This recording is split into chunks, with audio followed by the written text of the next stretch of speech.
सांस की तकलीफ के लिए कुदरती एंटीबायोटिक है। जिस भाई को शुगर, दमा, सांस की तकलीफ हो, एक तो दूध गर्म करके 2 कतरे बिलेसान के डालकर रात को सोते वक्त पिए। 15 दिन के अंदर ये बीमारी खत्म हो जाएगी। ये बदर का तोहफा है। और जिस भाई को जोड़ों का दर्द, बवासीर या फालिद का मसला हो, 1 छटांग जैतून का तेल गर्म करके 2 कतरे बिलेसान के डालकर रात को सोते वक्त मालिश करें।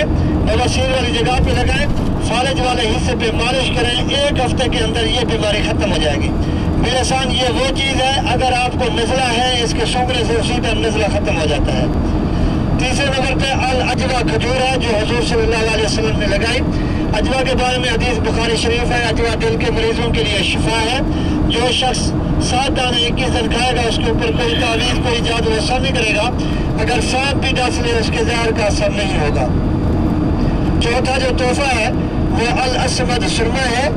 ये जो है सुरमा आप सल्लल्लाहु अलैहि वसल्लम अपनी आंखों में लगाते थे। आप सल्लल्लाहु अलैहि वसल्लम ने फरमाया, जो शख्स अपनी ज़िंदगी में आलातूल लगाता रहे, चाहे उसकी उम्र 100 साल से बढ़ क्यों न जाए, उसकी बिनाई कम नहीं होगी। सुरमा पहनना सुन्ना रसूल है। और ये दोस्तों रिश्तेदारों को देने वाला भी तोहफा है। जैसे आपको मिलने के लिए आएंगे, आप जमजम सुरमा होता है देने के लिए। तो बिलेसान तेल जो है ये 20 रियाल का है। बाजार से, मार्केट से आपको यही तेल 40 रियाल का मिलेगा। और सुरमा 5 रियाल का है। ये जो गाड़ी चला रहे हैं, ये बदू ये बदर के मकाम से आते हैं। ये गाड़ी उधर की है, ये खालिस उधर से लेके आते हैं, उनके पास होता है। तो जिस भाई को चाहिए, बिलेसान बिल्कुल ओरिजिनल पेवर है, 20 रियाल का है। और सुरमा जो हज़रत सल्लल्लाहु अलैहि वसल्लम अपनी आंखों में लगाते थे, रिश्तेदारों दोस्तों को देने के लिए तोहफा भी है, ये 5 रियाल का है। तो जिस भाई को चाहिए, अंकल जी क्या आपको दे देते हैं जी, तो आप ले सकते हैं।